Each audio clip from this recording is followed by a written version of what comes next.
Hi everybody. In this video I want to talk about modernism. We're entering a whole new century this week and we'll be spending the next few weeks studying literature from the modernist period, which goes approximately from 1900 to 1945. Some might say it starts a little bit later, 1905 or so, and goes until about 1950. If you remember that this is a movement that took place in the first half of the 20th century, you'll be in good shape. I want to just briefly remind you of the historical context of this period.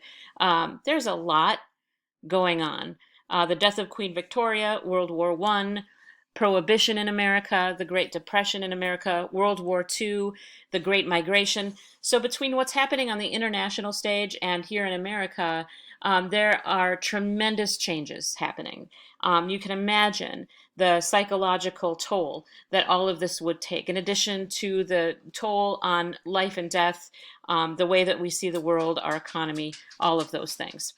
In addition, there are other social things that are affecting the way that we understand the world, including Jim Crow and segregation, including immigration, women's rights, the rise of psychology, Freud, psychoanalysis. The way that we understand our own minds is changing a lot in this period. We also have great technological changes, including the automobile. Think about the way that changes our relationship to our neighbors, the way that we can move around the world. And we also have the development of popular culture, including movies, radio, phonograph, large-scale advertising. So the world around us is again, changing rapidly. So to understand modernism, I want to look at a definition provided by the scholar Catherine Lavender. You might remember that I shared one of her articles with you when we were reading The Yellow Wallpaper. Modernism is a cultural movement which rebelled against Victorian mores. You might remember I mentioned the death of Queen Victoria, the symbolic end to the Victorian movement. Victorians believed in a single way of looking at the world, in an absolute and clear-cut dichotomies between right and wrong, good and bad. In contrast, modernists rebelled against Victorian ideals and argued for multiple ways of looking at the world. So let's dig a little bit deeper into this idea. First of all, it's really important to understand that modernists were rejecting the past.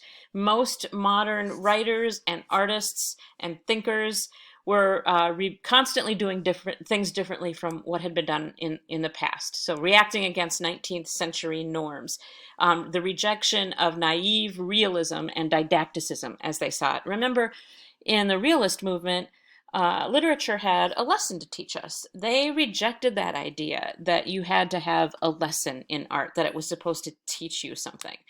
They rejected oftentimes the notion of tradition and authority altogether. This includes religious authority and political authority. They wanted to search for an idiosyncratic personal vision or myth or relationship to the world. They also reacted against conventional art forms. So they experimented a lot more with form, with structure, with style. They experimented a lot with the content. Let's take a look at this piece of art. This is a urinal, and it was displayed as a work of art. You can see the signature off to the left, R. Mutt, 1917. The actual artist was Marcel Duchamp, the French artist, and he exhibited this in 1917, and what we're looking at is a replica made by the Tate Museum in 1964. Normally, a urinal would not be considered art, right? But the modernists wanted to take things that were familiar and make it new. In fact, this was one of the proclamations of the poet Ezra Pound, make it new. Modernists wanted us to look at the world in new ways. So if you associated realism with the word ordinary, ordinary characters, ordinary plots, ordinary places, if you associated just one word with modernism, it would probably be experimentation. Experimentation in all kinds of ways. Again, with subject matter and theme, and with form and technique. So let's start with themes. What did they actually write about? What kinds of ideas appear in a lot of modernist works? First of all, questioning of authority. Again, whether that authority is political, whether it's religious, whether it's other kinds of authority, they aren't going to accept that authority at face value without questioning it. we see a lot more taboo subjects being broached in the literature, things that never would have been published in the 1800s. So in Ireland, Ulysses by James Joyce begins with the main character uh, in the outhouse, doing what one does in an outhouse. This was shocking. In fact, for a number of reasons, that book was actually censored in the United States. Despair, modernist despair. Again, think of the impact of two world wars, the Great Depression, all of this major change. There was some real despair that Americans, that Europeans, people across the world were feeling, and this is reflected in their writing. We also see the theme of a loss of meaning in a changed world. Truths that were held on to suddenly, again, become questioned. That's that questioning of authority again. But what does anything mean? Where do we look for meaning? How do we make sense of this changed world? And along with that, a sense of alienation. The idea that that the world is unknowable, and so we are fundamentally alienated from the world, and even alienated from ourselves. Freud taught us that there are levels of our consciousness that we don't even know about. We see a sense of fragmentation, the world falling to pieces, everything falling apart. So we see that sense of fragmentation of society and even of self, a breakdown of consciousness. Another important theme in a lot of this literature is the wasteland, the world in decay. If you've read The Great Gatsby before, you might remember Nick driving through the ash heaps. And then another theme that we see particularly in the work of T.S. Eliot is the idea of the artist as a hero, a glorification of the artist's role, the artist being the person who can see things for what they are and make things whole again. Let's talk about the way that these modernist writers wrote about these things. I've already referred to Ezra Pound's proclamation to make it new, help us see things in new ways. That required experimentation, a rejection of old ways of doing things. So in poetry, we see free verse, whereas in the 1800s, most poets wrote with traditional rhyming patterns, and traditional patterns of rhythm. Many modern poets embraced free verse, poetry without regular patterns of rhyme and regular patterns of meter. We see in a lot of fiction the idea of a stream of consciousness, characters, sometimes narrators. We get inside their mind. We get inside the stream of consciousness that's going inside of their head. This is attributed to Henry James's brother, William James, the philosopher. So we get free association, we get broken syntax, because the way that our minds work, we might not think in complete sentences. So writers are trying to capture that stream of consciousness. That may also be nonlinear. It may not be an ordered strain of ideas.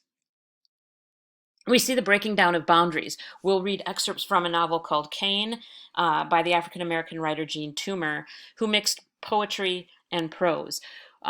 We see blending of things like different languages in T.S. Eliot's poems.